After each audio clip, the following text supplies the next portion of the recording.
Hello mga ka-legit Davercads, Bossing Vic Soto, Joey De Leon, and Tito Sen, and of course Miss Jenny Perry and the Legal Council. Ito na yung pinaka maagap nilang ginawa bilang ito po yung pag-iingat para dito sa pagnanakaw na nagaganap dito po sa kanilang mga property. But before that, if you haven't subscribed yet to my YouTube channel, please don't forget to like, share, and subscribe at i-hit mo na rin ang notification bell for more showbiz updates. Bago nga tayo tuluyang mag-umpisa sa ating mga updates, of course, nais kong magpasalamat sa lahat po ng mga legit viewers, subscribers, at ang lahat ng mga legit subscribers po natin at legit Davercad sa laging nanonood at nakaantabay sa mga videos natin. Maraming salamat po sa inyong matindihang pagsuporta. At ngayong araw, pag-usapan po natin ang EAT Live September 11, 2023. Kung saan nga po ay live na live po silang napanood ngayong araw at mas tumitindi pa at mas dumadami pa po ang talaga namang tumututok online maging sa Free TV. So sa pagbukas pa lang po ng EAT kasi sa Facebook po nagla-live sila as early as they can dahil nagsastart po sila sa Free TV ng 12 noon. So yun po yung kanilang pinaka-oras kung kailan sila kailangan magsimula. So sa pagbubukas pa lang po ng telebisyon ay makikita na natin na talagang sobrang dami na pong nag-aantay. Unlike po dito sa kabilang side, ito pong nakikita ninyo sa screen po natin, yan po yung matatapos na yung kanila pong live po dito sa YouTube channel po na may 5.3 million subscribers na hanggang sa ngayon ay nalalagasan ng nalalagasan. And at the same time, ang kanila pong pagtatapos ay sa G Sagedli 2.4 watching, ayan po yung concurrent viewers po nila na malayong-malayo sa katotohanan na sa pag-abang po natin ng EAT, tatlong social media platform ang ginagamit po nila just to have a parang live sa bawat araw. Gamit po ng TVJ ang TV5 Philippines na YouTube channel na meron pong million views, meron pong million subscribers. Sa pag-uumpisa po nila ay meron silang 25,000 concurrent viewers. O ganun po kataas yung na-achieve po nila everyday. At kasabay nga nito yung dalawa po nilang platform. Ayan, so pinagsabay natin, in-screenshot po natin yan. At sa EAT September 11, 2023, TVJ, opening po nila, nagkamit sila ng 27,000 watching.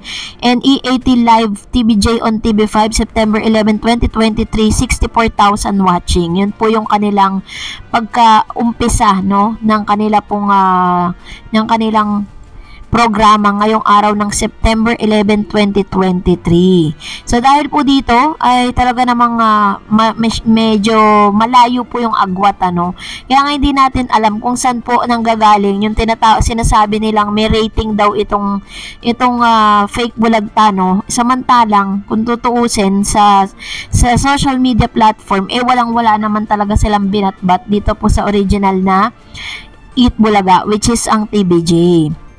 At syempre ngayong araw ay pag-uusapan din po natin ang mainit-init at talaga namang nagbabagang issue patungkol po sa agawan naman na matapos nilang agawin yung trademark ng Eat Bulaga, ito naman po ang pinupunteriya nila, yung kanila pong social media platform. So matapos nga na mapasa kamay at makuha ng Tape Incorporated ang access sa kanila pong YouTube account kung saan kinumpirma nga ni Attorney Abraham Garduque na nakipag-ugnayan po sila sa Google company para po makuha nila yung full access para sa YouTube channel na may 5.3 million subscribers na ginagamit po nila ngayon, na ginagamit nila sa kanilang pagla-live. Kasi para po lang sa kaalaman po ninyo, if you have your YouTube channel and then pag inactivity po kayo o wala kayong ginagawa, wala kayong ina-upload within 6 months, pwede pong ma-terminate or mawalan po ng advertisement yung inyo pong YouTube.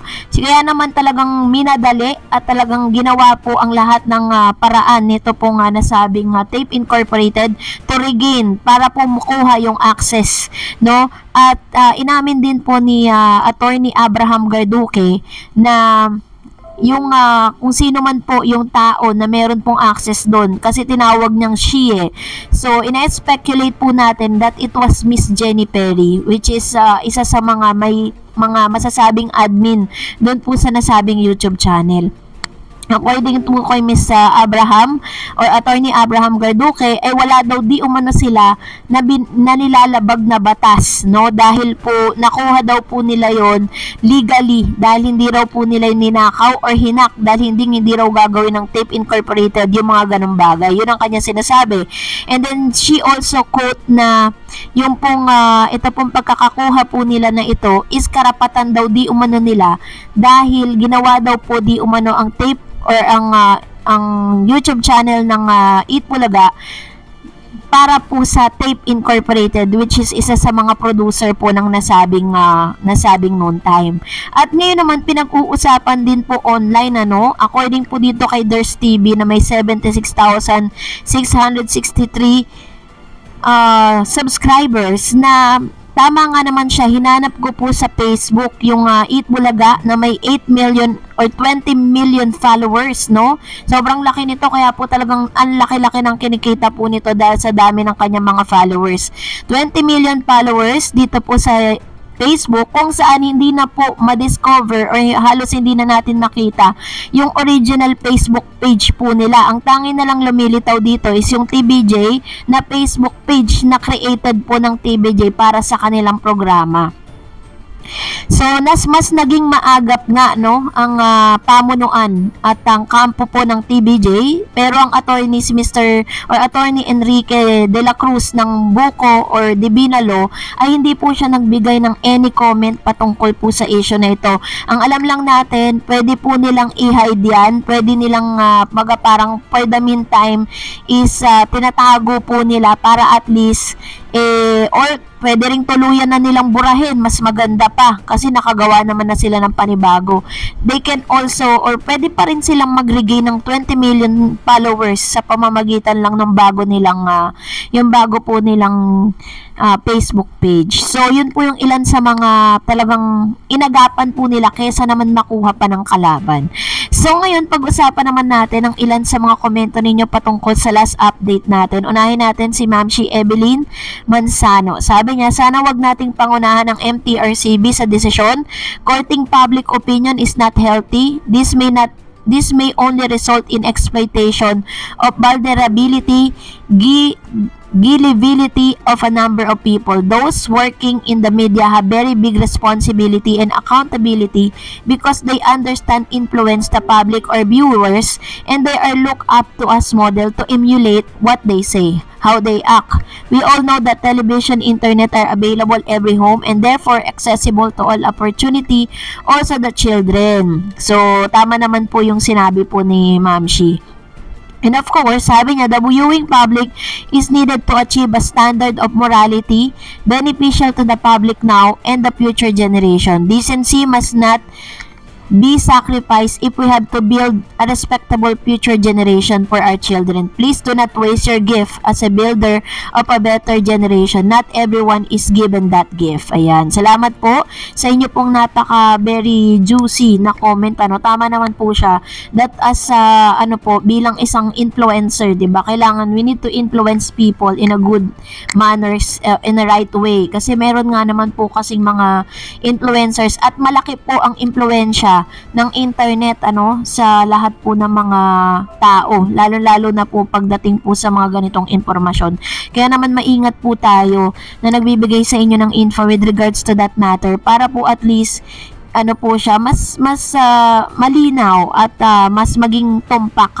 Sabi naman po ni Danilo 3600, sana TBJ tuloy nyo ang gagawin nyo ng makuha ng dapat para sa inyo, yung mga ninakaw sa iyo maibalik na. So ito naman po ang wish ni Mr. Danilo 3600 na sana nga kasi meron naman po tayong batas na nag-iimbestiga patungkol sa issue. Sabi ni Jenny Labs, natutuwa ako sa araw na ito dahil sa silipin ko ang Old Eat Bulaga ng YouTube channel na na-invade ng TAPE Incorporated ay nasa 5.3 million na lang, which means 200,000 na ang nag-unsubscribe. Marami at daan libo talaga ang naniniwala at loyal sa TBJ dahil alam po namin na sila ang totoong nasa tama.